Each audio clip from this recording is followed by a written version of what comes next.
देशा, राकट देशा, कणखर देशा, दगडांच्या देशा तरी पाहिजे. कारण आपल्या मदर टंग मधून आपले थॉट्स जितके क्लिअरली एक्सप्रेस करता येतात, त्याच्यामधले कुठले विशेष असे कवी आणि लेखक आहेत. सर्वांना माझा प्रेमाचा नमस्कार. कसे आहात सगळे? सगळेजण सुरक्षित आहात ना? आणि स्वतःची आणि इतरांची काळजी घेताय ना? तर मंडळी, तुम्ही मागच्या दोन्ही आठवड्याच्या जे आपले व्हिडिओज होते त्याला खूप छान प्रतिसाद दिला.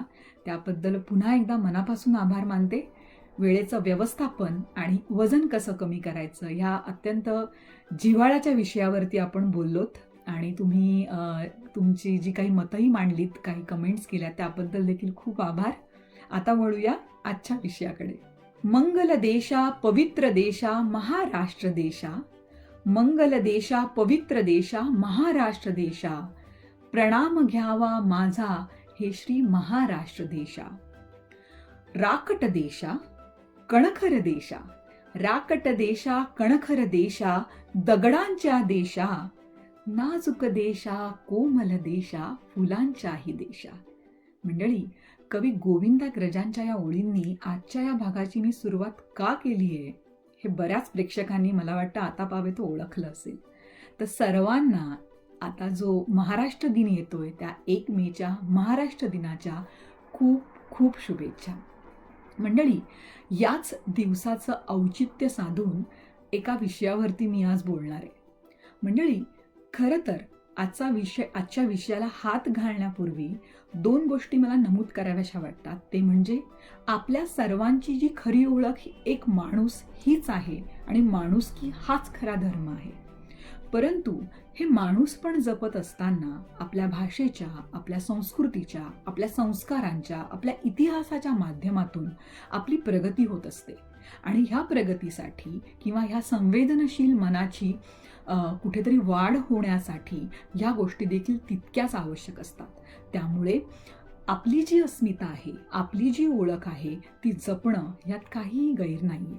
म्हणूनच मातृभाषा का आणि मग त्याचा आग्रह आपण कसा आपल्या आचरणात आणला पाहिजे हाच आजचा विषय आहे. आणि हे सगळं करत असताना इथे कुठेही इंग्रजी तुम्ही वापरू नका किंवा मी इंग्रजीच्या विरोधात आहे असा कुठलाही माझा आविर्भाव नाहीये. माझं म्हणणं फक्त एवढंच आहे की आपण ही भाषा सर्वांशी संवाद साधण्याच्या इच्छेने इंग्रजी भाषा शिकत असताना आपल्या स्वतःच्या भाषेवरती, मातृभाषेवरती कुठे अन्याय तर करत नाही ना, एवढाच एक प्रश्न किंवा ह्याच विषयावरचं मनोगत आज मला तुमच्यासोबत मांडावंसं वाटतंय. मंडळी, खरं तर या विषयावरती की मातृभाषेचा आग्रह का धरायचा आणि मग धरला तर तो कसा पुढे न्यायचा, हे सगळं बोलताना काही माझी जी मनाची जडणघडण होत गेली कित्येक वर्ष, त्यावरूनच काही ह्या गोष्टी सुचल्या. कारण माझ्या कामाच्या निमित्ताने, माझ्या अभ्यासाच्या निमित्ताने वेगवेगळ्या देशांमधल्या लोकांशी बोलण्याची संधी मला मिळाली, त्यांच्यासोबत काम करण्याची संधी मला मिळाली. आणि हे सगळं करत असताना कुठेतरी त्यांच्या भाषेशी असलेली नाळ कधीच तुटलेली नसते हे खूप प्रकर्षाने जाणवलं. आणि या बाबतीमध्ये मला आवर्जून एक उदाहरण द्यावंसं वाटतं की अमेरिकन विद्यापीठामध्ये ज्यावेळी मी माझं मास्टर्स करत होते त्यावेळी माझ्या ज्या प्राध्यापिकाबाई होत्या त्या बलीज ह्या देशाच्या होत्या. आणि त्यांचं स्वतःचं इंग्रजी अतिशय उत्तम, अतिशय सुंदर जे शैक्षणिक लिखाण असायचं किंवा जे त्यांचं शिकवणं असायचं खूप छान होतं. आणि हे सगळं असताना देखील मी त्यांना नेहमी, जर कोणी त्यांची जी मातृभाषा होती ती होती स्पॅनिश, तर ज्या कोणाची स्पॅनिश मातृभाषा आहे असा एखादा विद्यार्थी जरी असला किंवा एखादा प्राध्यापक असेल किंवा बऱ्याच वेळा काही कंपन्यांची लोक ज्यावेळी आमच्या कॅम्पसमध्ये यायची तर त्याही वेळेला त्या त्यांच्या मातृभाषेमधून बोलायला कधीही कचरायच्या नाहीत, अगदी कितीही उच्च पदावरची व्यक्ती असेल त्याच्याशी सुद्धा. आणि हे उदाहरण खूप चांगलं होतं की एकाच वेळी आपली मातृभाषा आणि मग जी एक व्यावहारिक भाषा आहे त्या दोन्ही भाषांवरती एक उत्तम प्रभुत्व असणं हे किती महत्त्वाचं आहे हे मी त्यांच्या उदाहरणामधून शिकले. आणि त्याच वेळी मग मला हा प्रश्न पडायला लागला की आपण खरोखर असं वागतो का? आपण खरोखर ज्यावेळी ही व्यावहारिक भाषा शिकायला जातो त्यावेळी आपण आपली जी स्वतःची मातृभाषा आहे तिला न्याय देतो का? तिच्यावर अन्याय तर करत नाही ना? कारण हा प्रश्न खरंच फार महत्वाचा आहे आणि म्हणूनच तो मांडण्याचा आज मी इथे प्रयत्न करते आहे. तर मंडळी, हा सगळा विचार करत असताना मातृभाषेमध्ये आपण शिकण्याचे किंवा आपली मातृभाषेवरती आपलं चांगलं प्रभुत्व असण्याचे अनेक फायदे आहेत आणि हे फायदेही आपण लक्षात घेतले पाहिजेत. अगदी जे लहान मुलांच्या संगोपनामध्ये सहभागी लोक आहेत की संशोधनाअंतीच हे सिद्ध झालंय की वयाच्या 5व्या वर्षापर्यंत त्या मुलाची जी मेंदूची जी वाढ होत असते तर त्यानुसार त्याला अनेक भाषा स्वीकारण्याकडे किंवा अनेक भाषा ते मूल खूप सहजरित्या आणि खूप चांगल्यारित्या आत्मसात करू शकतं आणि त्याच वेळी आपल्या मातृभाषेचे संस्कार त्या मुलावरती होणं हे फार गरजेचं आहे.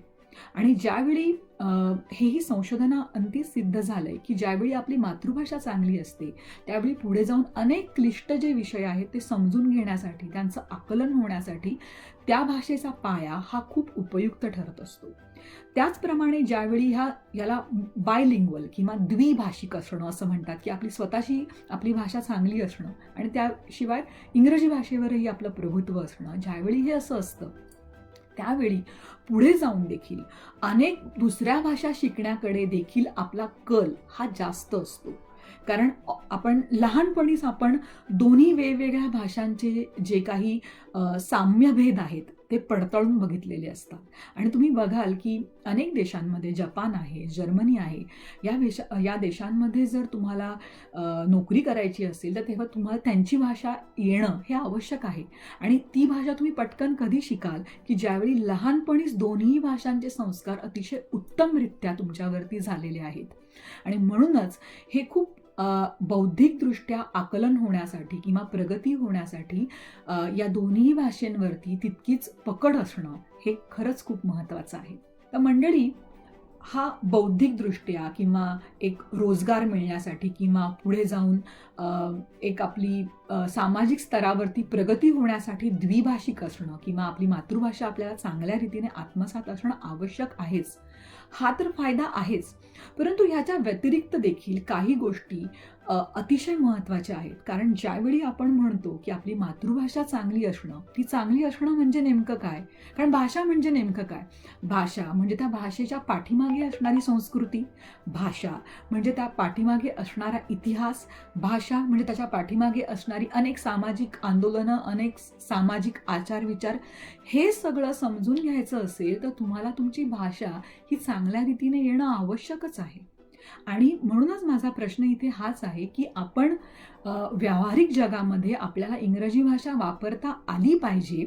ते करत असताना आपल्याला आपली भाषा येत नाहीये ह्याचा न्यूनगंड कधीच वाटत नाही. आपल्याला व्यावहारिक भाषा म्हणजे इंग्रजी आलं नाही तर न्यूनगंड वाटतो, पण त्याच ठिकाणी जर आपल्याला आपल्या भाषेचे उच्चार जमले नाहीत, काही शब्द आठवले नाहीत किंवा काही साहित्यिक, काही वाचनातल्या गोष्टी आपल्याला माहीत नाहीयेत तर त्या गोष्टीचा आपल्याला न्यूनगंड वाटतच नाही. आणि हे कुठेतरी मला वाटतं की थांबायला हवं की आपल्याला आपली भाषा आली पाहिजेत हे कुठेतरी आतून वाटलं पाहिजे. आणि ज्यावेळी पालक म्हणून आपण हे संस्कार ज्यावेळी आपल्या मुलांवरती करतो त्यावेळी ही मातृभाषेची गोडी लावणं आपल्याच हातामध्ये आहे. मला विशेषतः ज्यावेळी परदेशामध्ये राहून आपलं मूल वाढवताना ज्यावेळी मी बघते की मला माझ्या मुलीला माझ्या भाषेच्या माध्यमातून मला खूप गोष्टी सांगता येतील. कारण मी आत्ता भारतात नाहीये, मग भारतामध्ये नाहीये तर मग तिथल्या मातीचा ओलावा, तिथल्या फुलांचं फुलणं किंवा तिला मोगरा हे फुल इथे दिसणारच नाहीये, बरोबर? परंतु मग त्या मोगरा फुलला या अभंगातून काय अभिप्रेत आहे हे मी तिला सांगू शकते, हे साहित्यातून हे दर्शन तिला घडवू शकते. तर ह्या आणि अशा अनेक गोष्टी आहेत. आणि हे फक्त परदेशात राहतानाच असं नाहीये, भारतामध्ये राहून सुद्धा आज बऱ्याच वेळा मी असे अनुभव घेतलेत किंवा असं बघितलंय की बरीच मुलं मराठी बोलणं टाळतात आणि हे बरोबर नाहीये. आपल्याला आपली भाषा येणं आणि त्यातून व्यक्त होणं हा त्यांचा अधिकार आहे आणि पालकांनी तो त्यांना दिलाच पाहिजे. त्यामुळे इंग्रजी भाषेचा कुठेही बाऊ न करता त्या इंग्रजी भाषेच्या तोडीस तोड आपली भाषा आपल्या मुलाला शिकवणं हे प्रत्येकाचं कर्तव्य आहे. आणि यामध्ये कळकळीने मला एकच गोष्ट सांगावीशी वाटते की कुठलीही भाषा ही भाषा आहे आणि त्याच्यावरती प्रेम करणं मनापासून हे महत्त्वाचं आहे. म्हणजे इंग्रजी भाषा सुद्धा फक्त व्यवहारापुरती न शिकता त्याच्यामधली सौंदर्य स्थळं काय आहे, त्यामध्ये काय छान गोष्टी आहेत ते देखील जर आपण अनुभवलं तर त्या भाषेचा बाऊ न वाटता ती भाषा नकळतपणे आपल्याला आवडायला लागेल. परंतु कुठेतरी जेव्हा आपली मातृभाषा इंग्लिश नसते त्यावेळी कुठेतरी एक प्रकारचं प्रेशर देऊन किंवा कुठेतरी एक प्रकारचं की आपल्याला खूप स्पर्धेमध्ये आपण टिकलं पाहिजे म्हणून ती इंग्लिश भाषा आपल्याला आली पाहिजे या दृष्टिकोनातून आपण त्या भाषेकडे बघतो. पण म्हणून मग त्या भाषेचा जो आत्मा असतो, त्या भाषेमधलं जे साहित्य आहे, त्या भाषेमधलं जे लिखाण आहे, त्या भाषेने अनेक ज्या चांगल्या गोष्टी आहेत त्या आपण बघायला कुठेतरी विसरतो. तर म्हणूनच हा जो समतोल आहे दोन्ही भाषांचा तो राखणं गरजेचं आहे. मंडळी, ज्यावेळी आपल्याला आता ही जाणीव झाली आहे की दोन्ही भाषांवरचं आपलं प्रभुत्व आपल्याकडे असणं, आपल्या मुलांना देखील ते असणं गरजेचं आहे, तर हे करायचं कसं हाही एक मुद्दा आहे. तर मला वाटतं कुठल्याही भाषेच्या विकासासाठी जे 4 ज्या पायऱ्या असतात आणि त्या पायऱ्या त्याच क्रमाने झाल्या पाहिजे, कारण तसाच भाषेचा विकास होतो. कुठल्या बरं आहेत त्या पायऱ्या?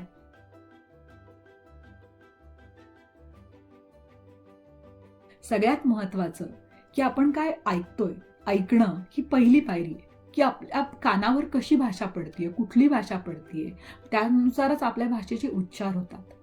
तर म्हणूनच मला सांगावं असं वाटतं की विशेषतः जी कॉन्व्हेंटमध्ये मुलं जातात, बऱ्याच वेळा आपल्या भारतामध्ये असं सांगितलं जातं की त्यांच्याशी कायम तुम्ही इंग्रजीमधून संवाद साधा, कारण त्यांना दैनंदिन वापरामधली इंग्रजी त्यामुळे कळेल. अतिशय चांगली कल्पना आहे आणि ती राबवली देखील गेली पाहिजे. परंतु ते सगळं करत असताना दैनंदिन वापरातली आपली भाषा देखील त्यांना आली पाहिजे.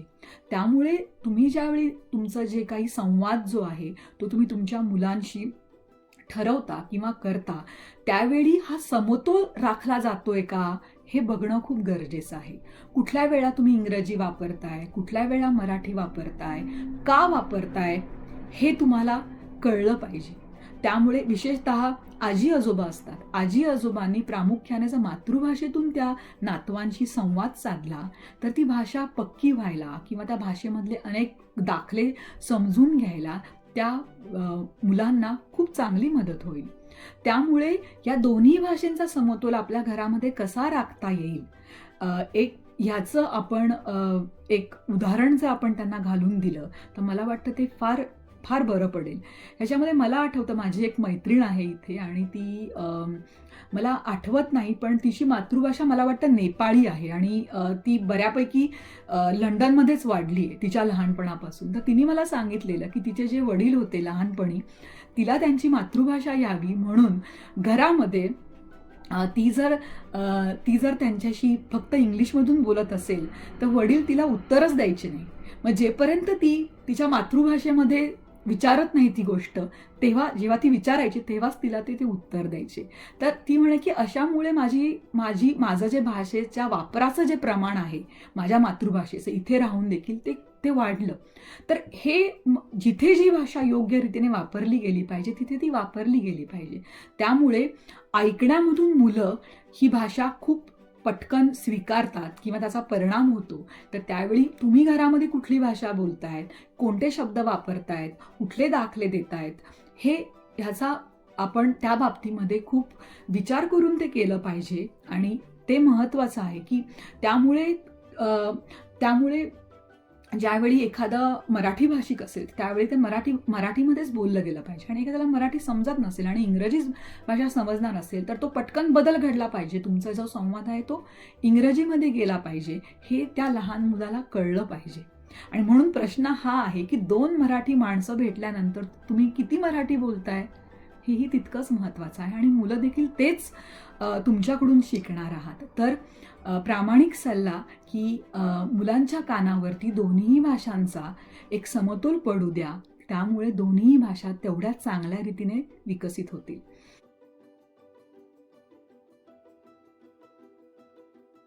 मंडळी, आता ऐकणं हा भाग झाला. पुढचा भाग आहे बोलणं. या संदर्भात पुढे जाण्याआधी एक मजेशीर गोष्ट सांगावीशी वाटते. मी वाचून दाखवते. आफ्टर ऑल मराठी कंपल्सरी पाहिजे, कारण आपल्या मदर टंग मधून आपले थॉट्स जितके क्लिअरली एक्सप्रेस करता येतात तितके फॉरेन लँग्वेज मधून करणं डिफिकल्ट जातं. इंग्लिश मात्र मस्ट बी ऑप्शनल. कोणी म्हटलंय माहितीये का हे? पु ल देशपांडे. आमचं भाषाविषयक धोरण यामध्ये त्यांनी अतिशय सुंदररित्या, मार्मिकरित्या मला वाटतं हा एक शालजोडीतला दिलेला आहे असं आपल्याला म्हणता येईल. तर बेसिकली मिसळ, सरमिसळ. कसं आहे ना की ह्या ज्या भाषा आहेत त्या आपण मिसळूनच गेलोय. म्हणजे अगदी आपण नाही म्हटलं तरी एखादा इंग्रजी शब्द आपल्या बोलण्यामध्ये येतोच, किंवा कधी कधी इंग्रजी बोलतानाही एखादा मराठी शब्द येतो. अपवाद नक्कीच स्वागतार्ह आहेत, किंवा कधी कधी काही गोष्टी आपण बदलूही शकत नाही. आता टेबलला टेबलच म्हटलं जातं मराठीमध्ये देखील. मेज हा अगदी जुना शब्द आपण वापरत नाही. तर हे जे काही अपवाद जर सोडले तर आपण आपली आणि आपल्या मुलांची भाषा तपासून बघितली पाहिजे, की आपण खूप सरमिसळ तर करत नाही आहोत ना, की एक वाक्य पूर्ण मराठीमध्ये बोलतोय आणि मग त्याच्यामध्ये असे 2-3 काहीतरी एक्सप्रेशन्स किंवा खूप गोष्टी आपण इंग्रजीच्या टाकलेल्या आहेत. तर हे 100% आपण करणं शक्य नाहीये, की 100% आपण ती भाषा शुद्धच बोलली पाहिजे. कारण थोडेफार शब्द अगदी आपण वास्तववादी विचार केला तर ते येतातच, परंतु ते किती जास्त होत आहेत. आपण नेमकी समोरच्या माणसाला जेव्हा बोलताना ती भाषा पूर्णपणे सरमिसळ करून जाते, की ती एकच भाषा म्हणून जातीये, ह्याचा एक विचार करणं देखील आवश्यक आहे. नाहीतर मग आता जे पुलंच्या भाषाविषयक धोरणामध्ये जे आपण वाचलं तसंच काहीतरी व्हायचं. तर मला वाटतं की हा दुसरा मुद्दा, की बोलताना हा विचार केला गेला पाहिजे.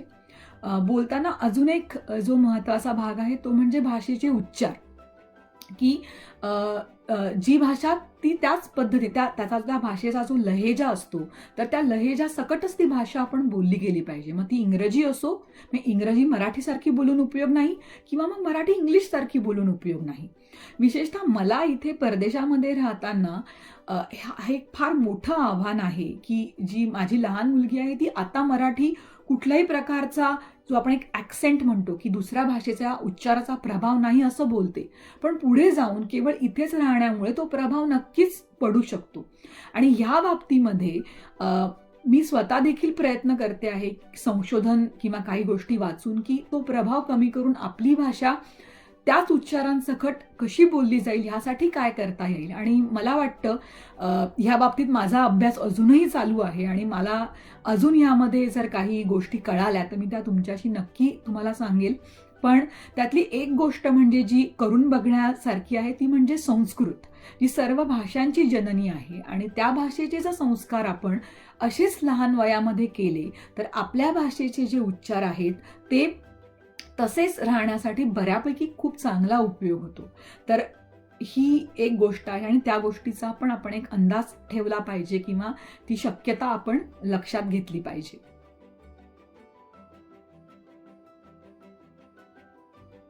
नरी आता भाषेच्या विकासामधली जी तिसरी पायरी आहे ती म्हणजे वाचन.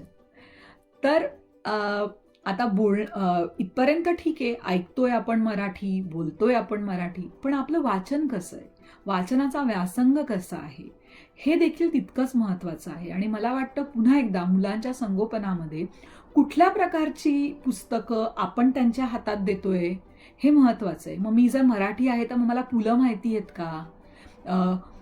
कुसुमाग्रज जे आहेत त्यांनी कविता कुसुमाग्रज नावाने लिहिल्या आणि नाटकं विवा शिरवाडकर ह्या नावाने लिहिले, हे माझ्या मुलांना माहितीये का? रणजित देसाईंच्या ऐतिहासिक त्यांनी जी संपदा, साहित्य संपदा निर्माण केली आहे ती माहितीये का माझ्या मुलांना आणि मला? तर हे आणि असंच तर त्या भाषेचे जे काही साहित्यकार असतात, किंवा जे चांगलं साहित्य त्यामधलं आहे, की अगदी त्यामध्ये इव्हन संत परंपरेमधले ज्ञानेश्वर, तुकाराम, एकनाथ, तर ह्या संप्रदायामधले जे अभंग आहेत ते अभंग माझ्या मुलांपर्यंत किंवा माझ्यापर्यंत पोहोचले आहेत का, हाही ही खूप महत्त्वाची गोष्ट आहे. तर मला वाटतं की ही एक स्वतःची अशी आपली एक यादी आपल्याजवळ असणं गरजेचं आहे, की वयाच्या इतक्या वर्षी ही पुस्तकं जी आहेत ती मुलांच्या हातामध्ये आपल्याला देता आली पाहिजेत. त्यांनी त्यांच्याकडून ती वाचली गेली पाहिजेत. मग त्यामध्ये श्रीमान योगी असेल, छत्रपती शिवाजी महाराजांची गाथा असेल, किंवा कुठेतरी कर्णाचं विवेचन करणारे मृत्युंजय देखील असेल. आणि हे तर खूप पुढचं झालं, पण त्याच्या आधी अगदी लहान वयामध्ये, बालवयामध्ये साने गुरुजी वाचलंय का, श्यामची आई वाचलंय का मुलांनी, हेही महत्वाचं आहे. तरी कुठली पुस्तकं वाचली पाहिजेत, मी काही त्यातली तज्ज्ञ नाही. तुमची स्वतःची अशी जी यादी असेल ती तुम्ही नक्की त्याचा विचार करा आणि त्या गोष्टी मुलांपर्यंत पोहोचल्या पाहिजेत, किंवा आपल्याही त्या यादीमध्ये ती पुस्तकं असली पाहिजेत, याचा एक जरूर प्रयत्न करा. आणि मला पूर्ण खात्री आहे की त्या प्रयत्नांमुळे त्या मातृभाषेचे संस्कार होणं हे नक्कीच खूप सोपं जाईल. आणि हे मी मातृभाषेचं उदाहरण दिलं कारण आपण आज त्याविषयी बोलतो आहोत. परंतु ज्यावेळी आपण इंग्रजी भाषेचा विचार करतो त्याही वेळेला केवळ व्यावहारिक त्याचं महत्त्व लक्षात न घेता त्याच्या पलीकडे जाऊन त्याच्यामधले कुठले साहित्य प्रकार आहेत, त्याच्यामधले कुठले विशेष असे कवी आणि लेखक आहेत, ह्याचीही जाणीव असणं आणि त्यातलंही लिखाण वाचलं जाणं हे महत्त्वाचं आहे.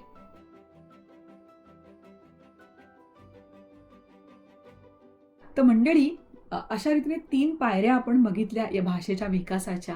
आणि चौथी पायरी जी अगेन खूप महत्वाची आहे ती म्हणजे लिखाण होणं, लिहिणं, व्यक्त होणं. कारण लिहिणं याच्यामधून आपण व्यक्त होत असतो. तर हे जे सगळं आपण ऐकतोय, बोलतोय, वाचतोय, मग ते कुठेतरी कागदावरती उतरलं गेलं पाहिजे. आणि याच्यामध्ये मध्यंतरी मी एक खूप छान मुलाखत ऐकली होती आणि त्यामध्ये एका व्यक्तीने, मला त्यांचं नाव आठवत नाही, पण त्यांनी एक खूप छान गोष्ट जी सांगितली होती की त्यांनी त्यांच्या मुलांच्या बाबतीमध्ये ती वापरली, की म्हणजे अगदी लहानपणापासून जी आपण दैनंदिनी लिहितो की आज मी दिवसभरामध्ये काय केलं ह्याविषयी 10 वाक्य लिहायची आहेत, तर ती इंग्रजीमधून, मराठीमधून आणि हिंदीमधून 3ही भाषांमधून लिहायची सवय त्या मुलाला लावली. आणि त्याचा परिणाम असा आहे की त्या मुलाचं त्या 3ही भाषांवरचं प्रभुत्व हे वाखाणण्याजोगं आहे, चांगलं आहे. तर कुठेतरी ज्यावेळी आपण हे लिखाणाची तयारी करून घेतो, सराव करून घेतो, त्याही वेळेला ह्या कमीत कमी ह्या 2 भाषांची आणि हिंदी भाषा पण आपण तयार करून घेतली तर अधिक उत्तम. तर त्याचीही तयारी करून घेणं व्यक्त होण्यासाठी, लिखाणासाठी, तर ते सुद्धा त्या भाषेच्या विकासासाठी खूप महत्त्वाचं ठरेल. तर मंडळी, मी माझ्या दृष्टीने भाषेकडे, आपल्या मातृभाषेकडे बघण्याचा हा दृष्टिकोन व्यक्त केला. आणि पुन्हा एकदा सांगते, ज्यावेळी मातृभाषेचा आग्रह धरावा असं मी म्हणते आहे, त्यावेळी कुठेही इंग्रजीचं महत्त्व मी कमी करत नाहीये किंवा त्या भाषेला तितकंच महत्त्व दिलं पाहिजे. किंबहुना मला स्वतःला असं सांगावं असं वाटतं इंग्रजी भाषेविषयी की त्या भाषेचा बाऊ न करता त्याला व्यावहारिक महत्त्वाच्या पलीकडे जाऊन त्या भाषेची सौंदर्यस्थळं शोधण्याचा देखील प्रयत्न केला गेला पाहिजे. आणि म्हणूनच द्विभाषिक असणं, आपली मातृभाषा आणि ही व्यावहारिक भाषा दोन्हीचा उत्तम समतोल राखता येणं आणि हेच संस्कार आपण आपल्या मुलांवर करणं आवश्यक आहे. तर मला वाटतं की मी भरपूर बोलले आहे महाराष्ट्र दिनाच्या या पार्श्वभूमीवरती. तुम्हाला काय वाटतं ह्या विषयावरती आणि तुम्ही काही विशेष प्रयत्न करता का या मातृभाषेला पुढे घेऊन जाण्यासाठी? तर कमेंट्समध्ये नक्की कळवा. आणि पुन्हा एकदा तुम्हाला शुभेच्छा देते. आणि जाता जाता परत तेच, मास्क वापरा, सुरक्षित अंतर ठेवा, सॅनिटायझरचा वापर करा आणि स्वतःची आणि इतरांची खूप काळजी घ्या. आज एवढंच. पुढच्या आठवड्यामध्ये पुन्हा एकदा एखाद्या नवीन विषयावरती भेटूया. तोपर्यंत छान राहा, हसत राहा, स्वतःची आणि इतरांची काळजी घ्या. खूप धन्यवाद.